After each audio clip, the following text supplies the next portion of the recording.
Welcome back, guys. Today we're going to do a teardown of this KEF subwoofer.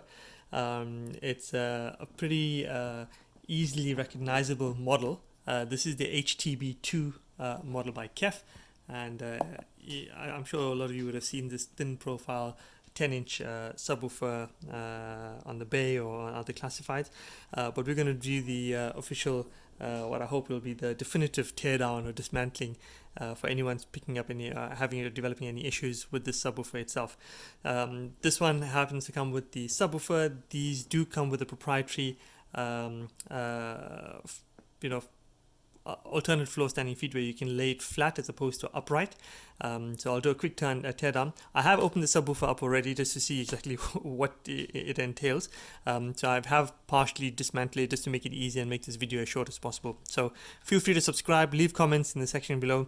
This will hopefully allow you to open up the subwoofer with minimal damage to the parts itself or any cosmetic issues in the rim and that sort of thing, and also for you to access the PCB boards inside if you're lucky enough to have something particularly on that PCB go faulty. So very quickly, the back of the unit, if it comes with a base, you need to take the base off because this base actually holds the two halves of the circle below together. So definitely want to remove those 4 Allen key screws. And once that's done, a good way of understanding, now this is a sealed 10-inch subwoofer. One is an active driver, the other is a passive radiator, and a trick to find out what the which side the passive radiator is on. I don't take my word for it, but this is something I've noticed. I've just taken the plate off. Is that when you look at the bottom end of the subwoofer where you've got the connections and the power cable, if the writing is that way up, the top of the writing is the passive radiator, and it actually has a deeper tone to it when you tap it, and the bottom is the actual active driver, and you can hear it. It sounds a bit more flat. Passive radiator, more deeper bass. Bottom active driver, slightly more flat. And if the writing is that way up, the top of the writing is the passive radiator. The base of the writing would be the active driver. So once you've got those 4 lugs off, what you want to do now is remove the top panel. People have recommended putting a flat piece of a screwdriver or some kind of instrument in there to lever this off. This rim is actually just placed in a thin groove with the flange of that rubber lip being on the outside of the circumference. Easy way that I found to do it is if you manage to get your fingers all the way in, flex the rim up like that. You just pull it apart. Be very careful not to put your finger through the edge of the speaker itself. If you get your fingers in and you manage to pull one end out, it'll come out easily, and you just got to lever and pull the rest of it out like that. You will find that these plugs come off, but they are removable in order to put the feet in for the subwoofer. So once that's out, that's your rim. You can get rid of that or place that to the side. You're going to be faced with a subwoofer that's got 6 screws. I've taken 3 of them out. I've just reinserted 3 of them. So I will pause the video, remove the screws, and show you what's on the inside. And here we are. So you'll have 6 of these screws holding down the passive radiator on the front. And what I would recommend you use to remove it is something quite flat. And I just happen to have a kitchen utensil here for whatever it is. And if you pry this off very carefully, now what I would normally do is ask you to put something rubberized or piece of material just on the edge there so you don't end up chipping the paint on the edge. You can put that down there and use that to lever something off. This will actually come off and it'll peel away. It's actually stuck down all the way around the edge. Once you peel it away, you'll see that it comes off in one solid piece. The back of that looks like that. It's got these big holes with the rubber lip on the end and this metallic pieces to offer some firmness to the driver. There we go. So that's off. Once you take it off, you can see the size of the magnet in this baby. It is huge. It's a massive thing, and that's where most of the weight comes in. And you can see the inside PCB boards, how it's arranged. Bottom is the power section there. 1 PCB board on the left, 1 on the right, and a few other cables and bits and pieces in there. So the next thing you want to do, and what you'll notice is you'll have 6 of these sort of Allen key screws on either side. So we'll need to undo them, but you'll need to next is remove the lip or rim of the main driver. So very similar like how we did in the first one on the passive radiator. Get your fingers in and then pull out the rubber lip. Might be stiff for some of you guys, but certainly try it. It should be easy enough. Give you an idea of what it looks like, and you can see the thick edge. So it's not, it shouldn't be stuck down. If it is, it's probably got very minimal glue on it, and you can just sort of pry it open or pull it out with your fingers if your fingertips are strong enough. And that's about the active radiator. We're going to remove these. I'll restart the video and give you an idea of how to take out the long screws holding the two plastic halves together. Okay, so I've taken out the screws for the active driver, and this also has some mild glue and it's stuck down to the chassis itself. So you might want to pry it open or push from the bottom side up, push the magnet out, or like I said, put something on the edge of that and lever it out just to get a grip and loosen it up. And once you've taken it out, you'll see the immensity of this driver and what it's all about. Let's see if there's any serial numbers. There we go. That's the part number for the subwoofer on the KEF HTB2 subwoofer. You can see it's got two magnets separated by a magnet, by a steel plate and a magnet. And oddly enough, it doesn't have, I suppose because it's a sealed subwoofer, it doesn't have any mesh to prevent any dust or anything going down. If you put your finger in it, you'll touch, if it's long enough, you'll be able to touch the end of that on the side of the speaker itself. But anyway, there we go. That's the driver itself. Let's place that aside and we'll give you an idea of what's the next steps. So, like I said, you've got these screws placed there and nuts. You'll have 6 of them, as you can see there. And the alternate side are these long hexagonal screws. So I'll give you an idea of what it's like. If you were to remove them, the screw itself looks like that. So it's quite a long piece. It has a washer. It's got this rubber stopper at the end, and halfway through, if you look at the orientation, halfway through, I think there's a rubber ring around there. So it seems quite stiff, especially when you initially unscrew it. The nut at the bottom will fall out at the bottom, and when you're trying to get this out, it's quite stiff. So you maybe need this little screwdriver bit that you push in this tip on the other side just to get a little pop out from this end. And as you pull it out, you might notice some resistance halfway through. Just keep turning it anti-clockwise to get through that resistance. It might be another rubber washer or rubber ring there, and it'll come out all the way. So there's a bit of tip when taking this out. I'll remove these and I'll give you the next tips when removing this. So here we are. I've managed to unloosen all the long bolts that hold the two halves of the chassis together, and I'll show you what it's like what you'll experience when taking it out. So I've loosened out, the nut comes up from the bottom, you can take it out, and when you put it halfway, you can see there's a bit of a catch there. All you got to do is keep turning it, it'll work its way through the middle rubber ring or whatever is holding the bolt in there, and you'll reach a point where once it's through, it comes out pretty easily. There we go, a bit of a yank, and we've got the bolt out. Now, there's certain elements of this dismantling that I didn't really restore to give you the exact idea of what it looked like, but I'll explain exactly what you'll find. So you'll see the boards themselves, hopefully I can get a good angle of it. The boards themselves are anchored by 4 screws. You've got one in that corner, one in that corner, another one in there, and another one, corresponding one there.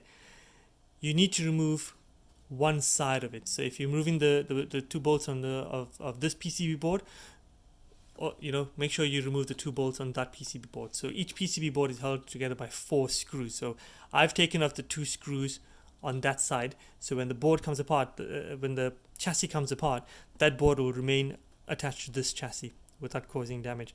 Now importantly, you'll see all these cables linking through and going through the body of the chassis. They're tied down by some loose metal tie points, and you've got some cable clips as well. So what I would suggest is, depending on which side they're tied to, for example, this one here is tied on this side of the chassis. I remove that. I'll remove the screws on the opposite side, so everything stays on one piece. What will happen is, if you take out these 2 and you pull that part and it sticks with this half of the chassis, you'll have to undo the cable clips, which you really don't want to have to bother. Some of them have some mild glue on it, so best to just keep it on the same side as where the ties are. And yeah, now the important bit on this PCB board is that you'll notice that the cable going to attach the subwoofer. Oh, I should say that the subwoofer attachments are the same size clips. So unless you mark the wires, or you know exactly which is positive, which is negative, you're going to lose, how to reconnect it up again. So what I've done is I've just taken the one, looped it back on itself, and I know that's the positive cable for the subwoofer. Now, this subwoofer is the subwoofer lead is run through a ring magnet that was actually glued on to this post. So what I had to do was very carefully, wiggle it a bit in order to get it detached from it, to loosen it up, because I needed some give on the unit. And when you pull the chassis out, you don't want this ring to be stuck to either side. So that's important. Just wiggle it out, the glue will come apart. And this PCB board actually has a stabilizer bracket holding onto this post. So you need to remove that screw to open this bracket up, so that the post itself can slide in and out, and you can remove it. So we'll remove that screw next. And remember, I've taken the two bolts on the two screws on the corner of this side of the PCB board out. So when I take out this chassis, the board remains on this, attached to this part of the chassis itself. Other than that, yes, I should say that this magnet wasn't only glued on; it had it had two cable ties to prevent it from rattling around in case the glue got weak and de-hissed. So this was tied on with cable ties. I've clipped them already, so you don't see them there anymore, but they were simple clear white cable ties like that one there, just attaching to that post. Everything's pretty tightly organized within it. It's very nicely done. That's just the LED light for red and blue when the subwoofer is on standby or active, and it shines through the little KEF port there and lights it up on that end. I'll pause the video and we'll open up the chassis.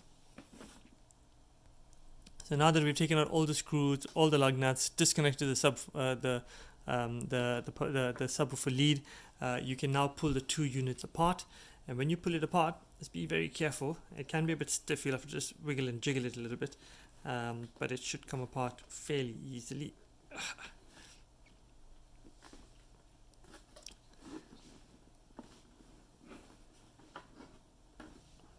I think as soon as you get a give on one, you'll notice the others giving way fairly quickly as well. You want to take it out very carefully so as not to cause any damage to any bits and pieces. I'll take it out that way perhaps. There we go. Yank, but do it a bit more carefully than I did just there. And that's what you have on the unit. That's the inside chassis. Now what I should say as well is that you'll notice on the one lip of the chassis you've got sort of a male end with a lip, and on the other side you've got a female receiving end, so there's a depression in the middle. You'll notice there's a thin rubber ring or rubber gasket that sits in the groove of it. You'll notice that there you go, you've got some of it coming off there. If it comes off on the male side, on this side here, I would take it off, peel it off, and just refit it in the groove before sealing the unit. It's a much quicker and easier way to reseal the unit. You can see I've just slotted it back in the groove, and that should be fine. Now in terms of what we have on the inside, that's the PCB board, the power socket, that's your RCA input cable, that's your power cable, main power unit, that's your switches and your toggles for your decibels. I'll give you a quick look at the fuse rather. And you've got the switches on that side, and that's what that board there is for. You've got this main PCB board here. Unfortunately, there's not many serial numbers. I've actually decided to open this unit up because the subwoofer isn't playing very loud. There's sound coming out through it, but there's not a lot of oomph and bass. And because there's no volume button on it, you can't really play around the volume too much. You just have to, ensure that your input from your source is high enough. But even then, the sound isn't great. It's got, it's like bass boost switch there for a couple of decibels, but nothing more than that. That's that board there. Not quite sure if you can make out the serial numbers, but hopefully that'll be useful to some of you.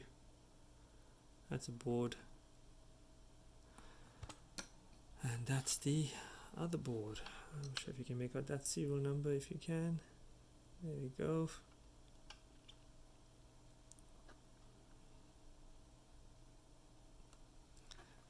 And that's the other end of the board.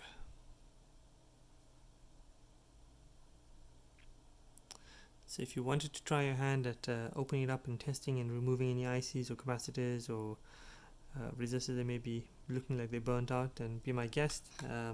All you need to do is remove those 2 remaining screws for each of the boards, have a play around, do what you need to do, and then put them back in. So hopefully that's a useful tip of how to go about opening up these HTB2 KEF subwoofers. Feel free to subscribe, leave any comments, and thanks for watching.